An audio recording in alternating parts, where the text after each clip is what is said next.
চলো চলো আমরা দোকানে যাই। দিদি তুমি চলো, আমরা দুই বোন হাত ধরে হেঁটে যাব, মায়ের কোলে উঠবো না।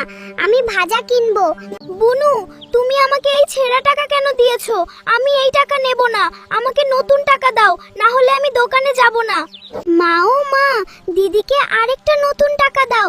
দিদির টাকা ছেঁড়া, তাড়াতাড়ি দাও, আমরা দোকানে যাব। এই নে, এইটা ধর। ওটা একটুখানি ছেঁড়া, তা কি হয়েছে? দোকানদার দিলে নেই, এক ফুটা ছেঁড়া থাকলে তোমরা আর নেবে না? এত নতুন টাকা আমি কোথায় পাবো?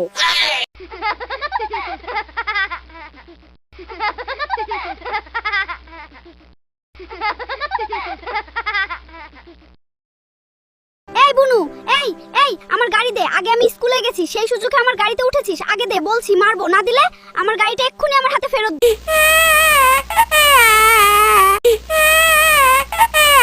কোন কি একটু মিলেমিশে খেলা যায় না? নাকি সব সময় বকাবকি, ঝগড়া, কান্নাকাটি করতে ভালো লাগে? অসহ্য, আর ভালো লাগে না, আমার এই পরিবেশ আর ভালো লাগে না। আজ দিদি পাড়ায় বেড়াতে গেছে, এই সুযোগে দিদির থালাতে ভাত খাবো। দিদি টেরও পাবে না, কি মজা। এ বুনু, তুই আমার থালায় ভাত খাচ্ছিস কেন? আমার থালা দে আগে। সব সময় আমার জিনিস নিস কেন তুই? দিদি আসো, তোমার জন্য ভাত মাখাচ্ছি, তোমাকে গালে তুলে খাওয়াবো বলে। তুমি কোথায় ছিলে দিদি? তাড়াতাড়ি আসো। মা, আমার দিকে একটু ফিরে এসো।